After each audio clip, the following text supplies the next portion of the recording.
So, what's going on, everybody? Here is my music update, part 2, 90s music. And not gonna babble on, we're just gonna get into it. It's like going on 6:30 in the morning. I woke up not that long ago, so, let's go. So, first one we got is Young MC, Stone Cold Rhythm, his first album. I believe this might be his only album. I think he became a pastor after that. There's only, about what I know of, there's only three uh, rappers that I know of that became pastors, and those that remember a certain little. Okay, where this came from, it came from Sound Shop. Who remembers Sound Shop back in the day in the mall? Yeah, cool, right? Next, we got a Pandorum by the Time. Don't really care much for their. Don't care much for this album, like at all. And the booklet's like nothing but lyrics, cause like how thick it is. It's like all lyrics to the songs and credits and shit. And I would expect a booklet like that thick would have had some pictures, but whatever. Here we got a Paula Abdul, Forever Your Girl, her first and only album, which is pretty kick ass actually. I need to get that on vinyl and cassette. Here we got a Corona, Rhythm of the Night. I know the lead singer. She has several other albums. I think they have like another Corona album, and I think her solo album without the band, which is really pretty much a solo album anyways, because it's just her singing. But I can't find them.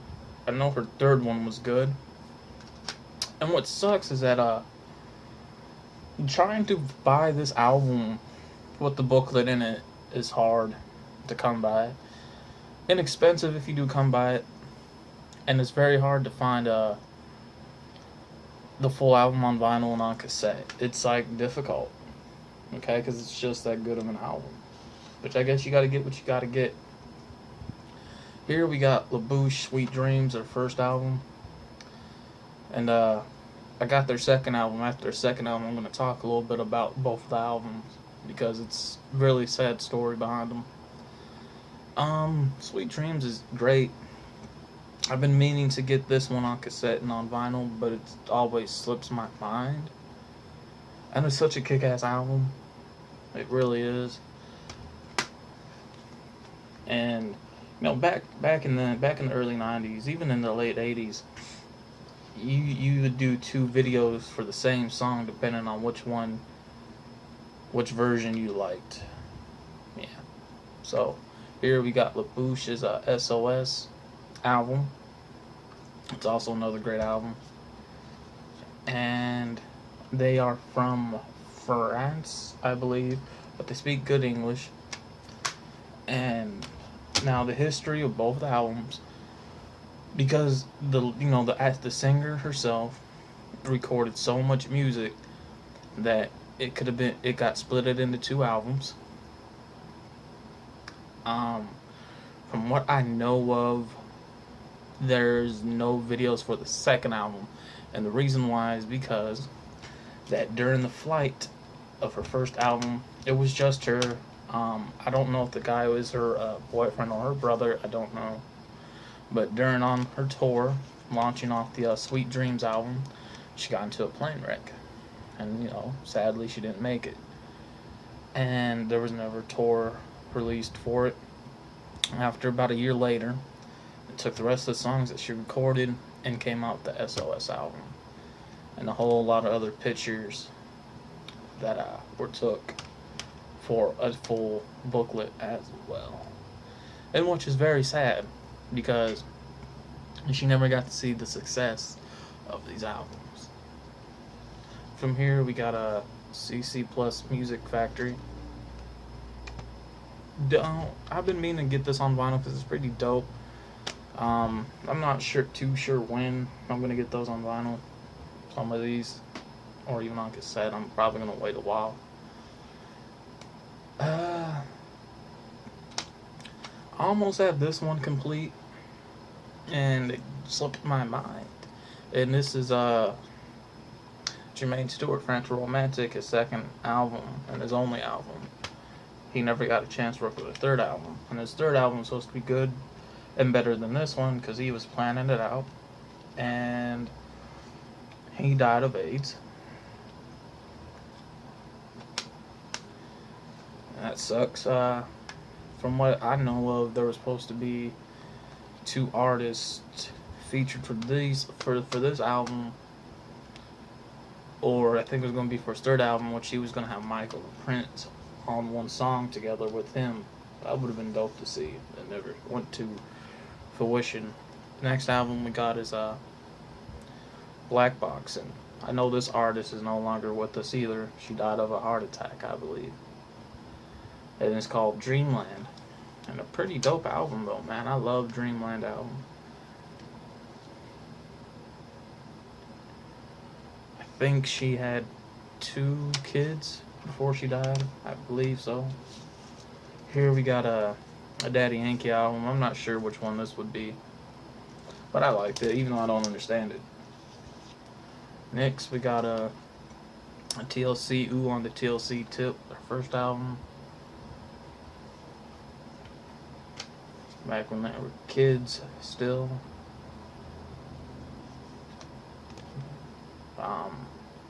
Going to be getting the cassette, but I don't know about the vinyl because it goes with one of those, how much are you really willing to spend. I know the easiest ones to get on vinyl is Crazy Sexy Cool and Fan Mail on all 3 formats, but I really want the first one on vinyl though. So here's Crazy Sexy Cool, which is their second album they're together. There's that. I know they have a 4th album, but it just didn't do as good because there's only one song with Wet Thing on it before she died, and the album was called 3D, and no one really talks about that album. It's not one of their best works for obvious reasons. Here we got their 3rd album, which is Fan Mail. I should get a 20 because even though it's a great CD, it has some other songs that was never released, and a crazy booklet because 20 has the original front cover, which this was supposed to be. When they said all the fan mails will be included in the front cover of this one, and it never went to fruition. So what they did, they decided to take the original artwork and put it for the album 20. And believe it or not, Scrubs remix is not even on this because the remake version has Left Eye on it. This has a version with just Chili and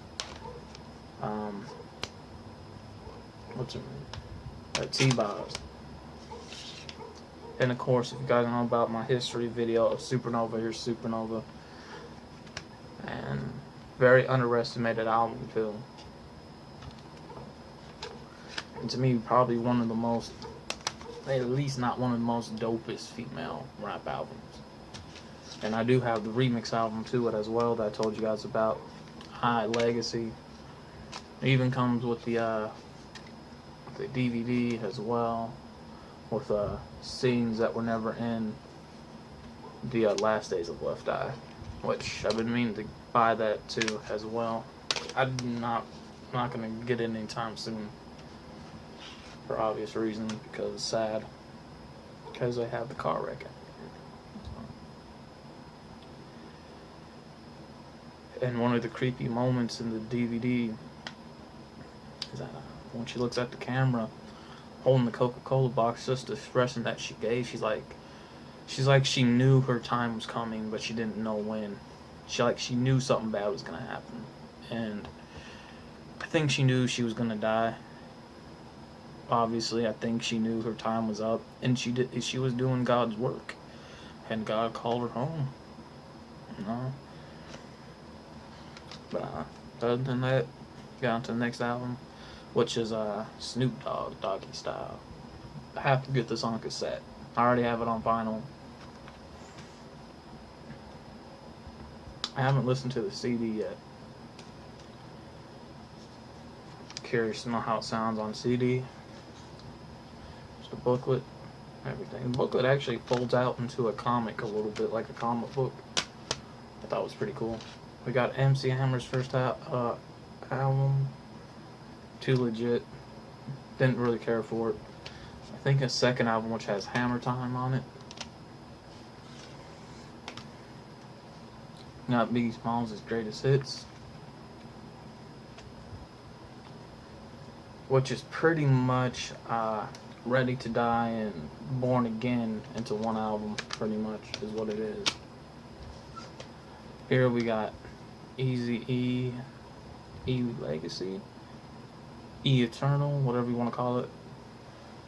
Getting this on cassette and vinyl format is expensive as all hell. Like, just expensive. Of course, I got the Straight Outta Compton ticket in there. Next, we got Bone Thugs and Harmony's second album, which is called E 1999 Eternal, and it is dedicated to Eazy-E, the people that founded him. And they even have R.I.P. Eric Wright, which is Eazy-E's real name. Just everything, pretty much dedicated to the album. Their second album was, their first album was rushed, and I didn't care for it. And you could really tell it was rushed. For reasons I don't know.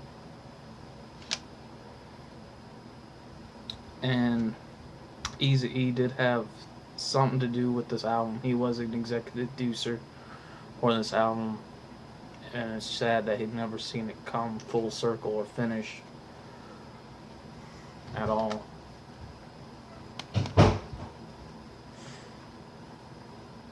Next, we got To Me, which is the female version of Eazy-E.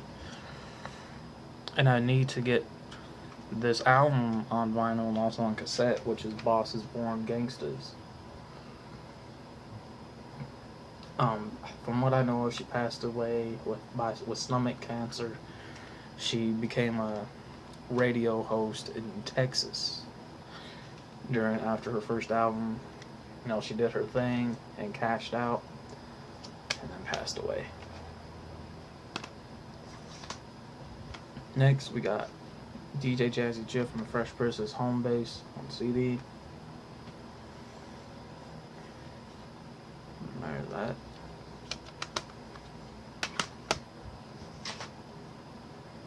We got Will Smith, William Dorm album. Used to have all his music, literally, legit official hard copies of every CD he owned. But I lost them at a pawn shop way back in the day because I couldn't afford to get them out. Here's Will, Big Willie style.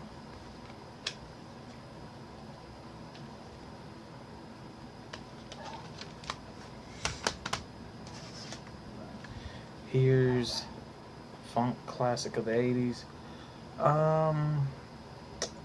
Honestly, when it comes to this little, whatever you want to call it,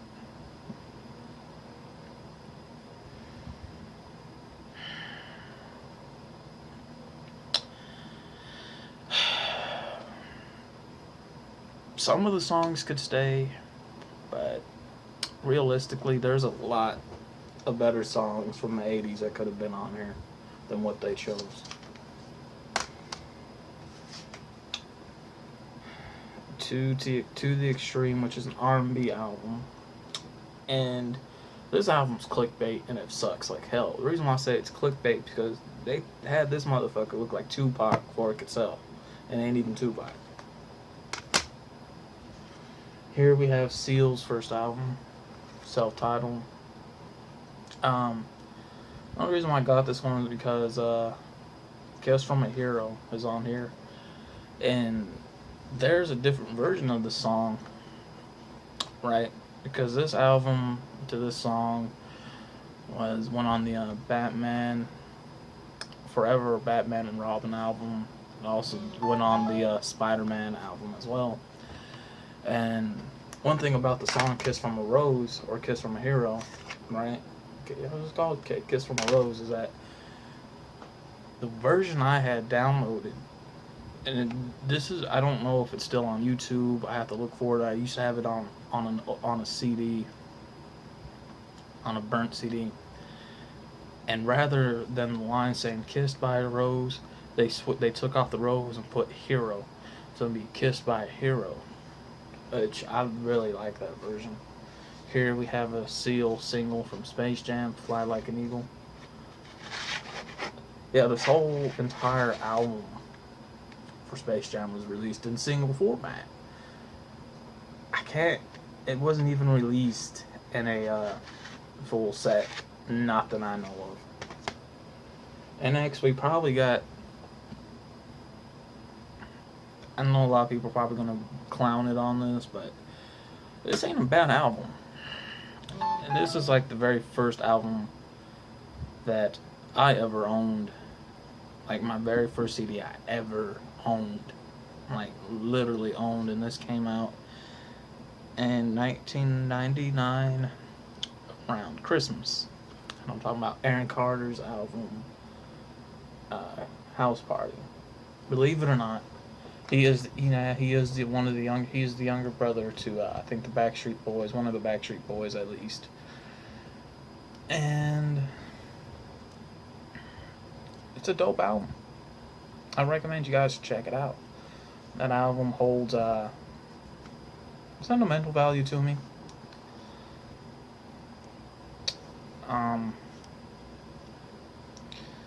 I used to also listen to a lot of NSYNC and Backstreet Boys as well. Like they got some good records. I'm not gonna lie, they got some good hits. Got some great albums too. I don't think I would ever own any of them on hard copy. I mean, I might one day, but I don't know.